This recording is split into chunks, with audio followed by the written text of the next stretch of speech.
Hola, buenas tardes, buenas noches, buenos días, cuando oigáis esto.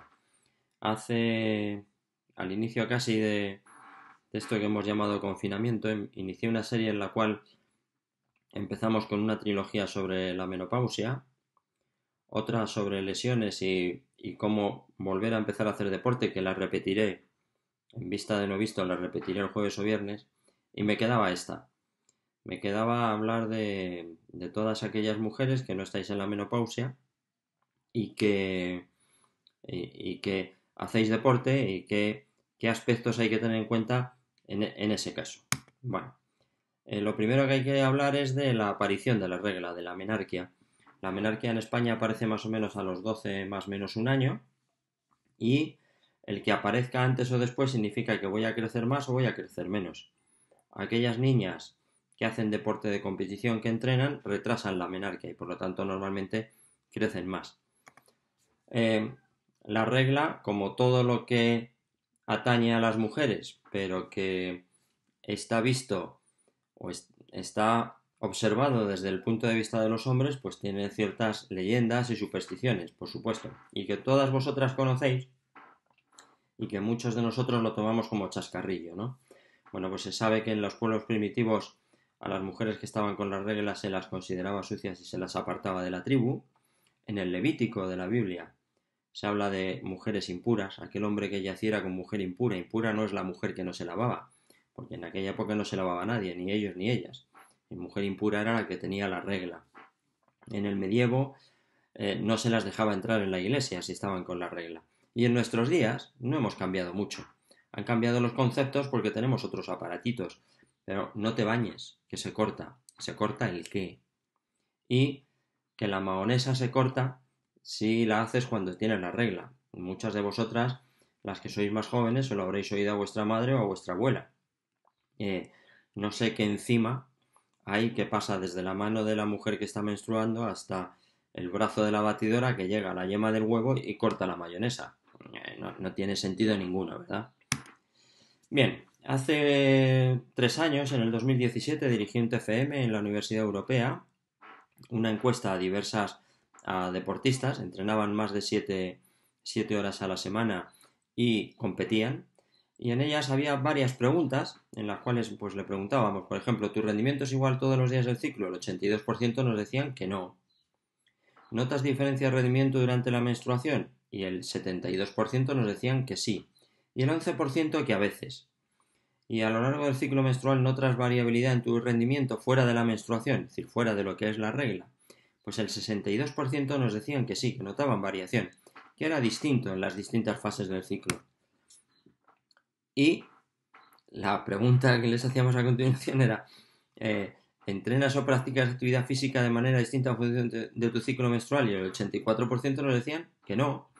Es decir, tú notas que rindes diferente en la regla, que rindes diferente en diferentes fases del ciclo menstrual. Y entonces no adaptas tu entrenamiento a ese ciclo. Si tú eres alérgica al gluten, pero sigues comiendo gluten, pues esto es lo mismo. Notas que estás mejor o peor otros días, pero no haces nada. Sigues haciendo lo mismo. Por lo tanto, ¿para qué? ¿Mm? Bueno, el ciclo menstrual en la mujer es un ciclo hormonal que se llama pulsátil porque hace que la mujer tenga una hormona que es preponderante en una fase del ciclo que después deja de ser preponderante para que tenga la importancia principal otra hormona. Y eso hace que una mujer desde el día 1 hasta el día 28, mucho es, desde el lunes hasta el domingo, por fuera sea la misma, pero por dentro y emocionalmente es completamente distinta de lunes a domingo. Y eso en los hombres no pasa. Los hombres generamos una hormona que es a partir de los 14-15 años la que nos empieza a dar la lata y hasta los 65-70 hay alguno que le empieza a fallar a los 50 y ya está fastidiado. Pero somos mucho más planos, no tenemos esas variaciones. ¿Y por qué son tan importantes las hormonas? Las hormonas son importantes porque son mensajeros.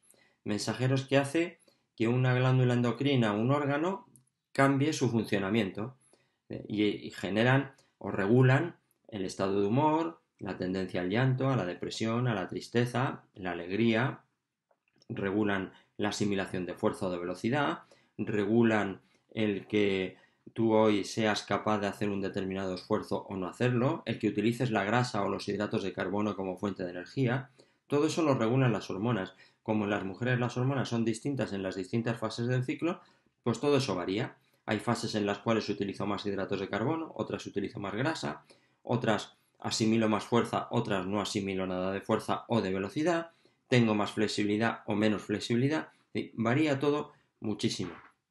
Ya os dije al principio de esta serie que yo empecé a plantearme esto del entrenamiento de mujeres porque estando en una concentración en altura, dos de las nadadoras con las que yo estaba se perdieron 2 sesiones porque tenían una cosa que se llamaba síndrome premenstrual. Me lo estudié, vi que era verdad, que existía y que por lo tanto erais distintas a los chicos porque Pepe o Manuel no lo tenían eso. Y a partir de ahí es importante porque no es lo mismo una mujer entrenando en la fase antes de la ovulación que después de la ovulación. Necesita cargas y cosas distintas. Aquí tenéis un ciclo menstrual normal, ciclo ovárico. No es lo mismo el ciclo ovárico que el uterino, pero bueno, el ciclo ovárico, que es el que normalmente damos como el de 28 días, veis que durante la primera fase antes de la ovulación es el estrógeno el que va subiendo, que alcanza el pico unos días antes, que ya hablábamos de él cuando hablamos de lesiones del cruzado anterior.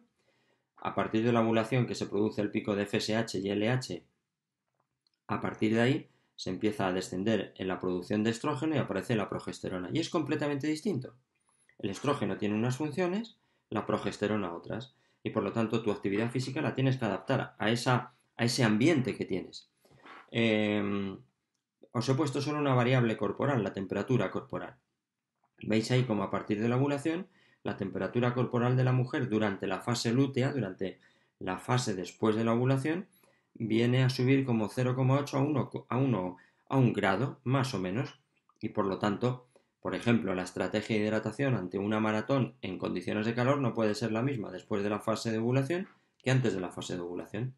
Las fases del ciclo consideramos que la menstruación son los 6 primeros días, el tercero normalmente consideramos que es el peor, la fase folicular, que es hasta la ovulación, fase de ovulación, que suelen ser unos 2 días, aunque en realidad dura 36 horas, así que no sé si me notáis la sonrisa, pero hay que tener puntería, la fase lútea, que es hasta la siguiente menstruación, y hay algunos autores que marcan la fase de preregla los 2 días anteriores, que es donde se suele ocasionar pues el síndrome premenstrual, etc. ¿Vale? Todo esto es lo que compone el ciclo menstrual. Y continuaremos con ello hablando no solo de lo que es el ciclo menstrual, sino cómo influye en el rendimiento. Venga, hasta la próxima, dentro de un par de días o 3.